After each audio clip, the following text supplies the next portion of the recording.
नमस्कार, Charkhi Dadri news channel पर सभी दर्शकों का स्वागत है।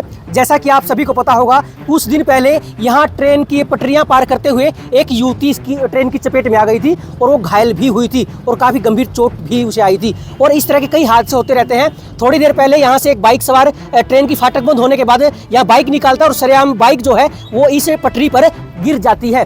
ऐसे में जो रेलवे है उसकी तरफ से यहाँ प्रबंध किए जाने चाहिए। अगर बात करें तो जो इस तरह से नीचे से वाहन निकालते हैं, यानी कि मोटरसाइकिल या साइकिल निकालते हैं, उनके ऊपर जुर्माने का भी प्रावधान है, उनकी सजा भी हो सकती है इस तरह से अगर वो अपने वाहनों को नीचे से निकालते हैं तो। लेकिन अभी आपने देखा होगा कि एक बाइक जो है पटरी पर गिर जाती है। लोग अपनी जान जोखिम में डालकर इन पटरियों को पार कर रहे हैं। ये फाटक बंद होने के बावजूद भी लोग यहाँ से अपनी मोटरसाइकिल वगैरह निकाल रहे हैं। अब थोड़ी देर पहले एक युवक की यहाँ बाइक गिर जाती है बीच पटरी पर। मान लीजिए ट्रेन का समय हो रहा है और ट्रेन अगर स्पीड से इस साइड से आए या यहाँ से इस साइड से ट्रेन आ जाए और बाइक जो है वो पटरी पर पड़ी हुई है, तो ऐसे में कोई बड़ा हादसा हो सकता है। यानी कि मैं आप सभी से जो इस खबर को देख रहे हैं उनसे यही अपील करूंगा कि 1 या 2 या 3 मिनट के लिए अपनी जान जोखिम में डालकर आप पटरियों को पार न करें। थोड़ी देर का आपको समय मिल सकता है, थोड़ी देर के बाद भी आप निकल सकते हैं। अब देखिए ये युवक जो है अपनी बिल्कुल आराम से यहाँ से साइकिल लेकर गुजर रहे हैं। अब क्या नाम है? गिरधारी लालू। बहुत गलत है पटड़ी के, मतलब अगर मान लो फाटक बंद है, अगर कोई भी अगर बाइक या मोटरसाइकिल निकालता है तो सबसे बहुत ज्यादा गलत है। आपने देखा है कि मोटरसाइकिल पटरी पर गिर गई थी? हाँ बिल्कुल देखा है सर। देखिए अब ट्रेन आ चुकी है, मैं ट्रेन आपको दिखा देता हूँ। थोड़ी देर पहले ही एक मोटरसाइकिल जो है वो इस पटरी पर गिर जाती है। ट्रेन आ रही है, पैसेंजर ट्रेन है, संभवतः है इसकी स्पीड बेहद कम है। अगर कोई और गाड़ी होती, स्पीड ज्यादा होती तो शायद, अगर बाइक गिर गई है, ट्रेन आ रही है, तो शायद संभलने का मौका भी नहीं मिलता।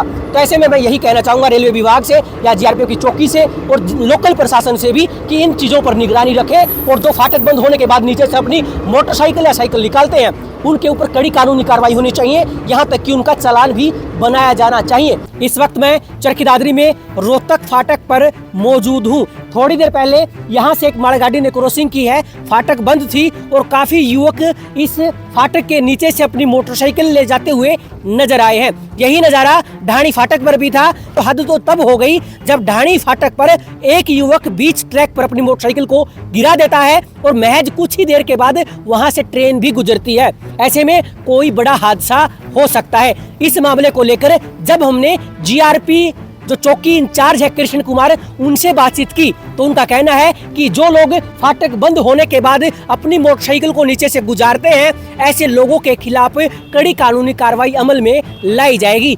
इस तरह से फाटक बंद होने के बाद नीचे से मोटरसाइकिल निकालना एक कानूनी अपराध है। हो सकता है कि कुछ दिन के बाद ये भी देखने को मिले कि जो लोग फाटक के नीचे से मोटरसाइकिल निकाल रहे हैं उनके चालान किए जाएं। यानी कि सीधे शब्दों में हम कहें तो जो लोग फाटक बंद होने के बाद अपनी मोटरसाइकिल निकाल रहे हैं वे सचेत रहें, क्योंकि चालान भी किए जा सकते हैं। देश बिना का निश्चय लगाने से कोई प्रशासन को मतलब कोई नहीं, प्रशासन आला में उनके घोड़न लाग दिया थे हाथा पाईता ही है। बता के अगर प्रशासन ऐसी नौबत भी आ जाती है।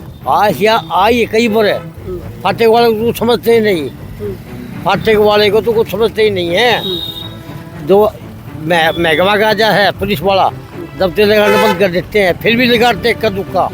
तो ये तो अपने आप में जान जोखिम में डालने वाली बात है। कसुता काम है जी। आप कहाँ तक गलत मानते हैं इन चीज़ों को?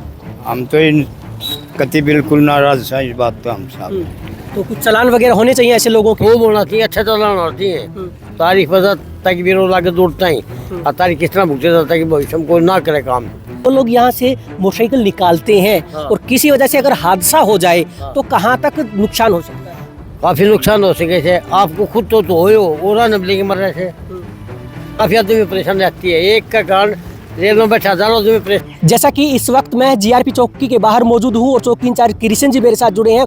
जैसा कि आपने देखा कि एक युवक जो है वो फाटक बंद होने के बाद भी फाटक के नीचे से बाइक लेकर जाता है और फाटक बंद होने के बाद उसकी बाइक रेलवे ट्रैक पर गिर जाती है और थोड़ी देर के बाद ही वहाँ से ट्रेन ने क्रॉस किया है। तो ऐसे में लोग अपनी जान जोखिम में डाल रहे हैं। सर से बातचीत करने वाले हैं कि क्या कार्रवाई ऐसे लोगों पर बनती है और क्या आगे पुलिस की तरफ से कदम उठाए जा सकते हैं। सर फाटक पे हमारे मुलाजिम ड्यूटी पर रहते हैं, कभी एक आध बार नहीं भी रहते।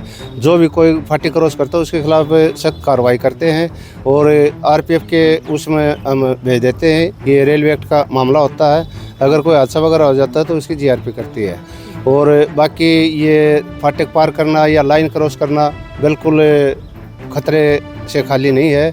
इसमें कभी भी जान जा सकती है, क्योंकि किसी भी डबल लाइन है, किसी भी टाइम किसी साइड से कोई भी ट्रेन आ सकती है। सर अगर बात करें तो क्या कानूनी कार्रवाई भी बनती है उन लोगों के खिलाफ जो फाटक बंद होने के बावजूद भी अपने वाहन को नीचे से निकालते हैं? उनके खिलाफ कानूनी कार्रवाई करते हैं, हाँ, चालान वगैरह कर देते हैं और आरपीएफ के 3 आरपीएफ के खिलाफ मुकदमा दर्ज करवाते हैं। जी देखिए, जैसा कि कृष्ण कुमार सर जो है हमारे साथ, इनका कहना है कि फाटक बंद होने के बाद आप अपने वाहनों को नीचे से न निकालें, ये कानूनी अपराध है। सर क्या आने वाले समय में ऐसे लोगों के खिलाफ कड़ी कार्रवाई की जा सकती है? कड़ी कार्रवाई की जाती है। बार बार हम जनता को सचेत भी करते हैं कि जो भी फाटक बंद हो उस टाइम पर आप शांति से खड़े रहें, फाटक क्रॉस ना करें।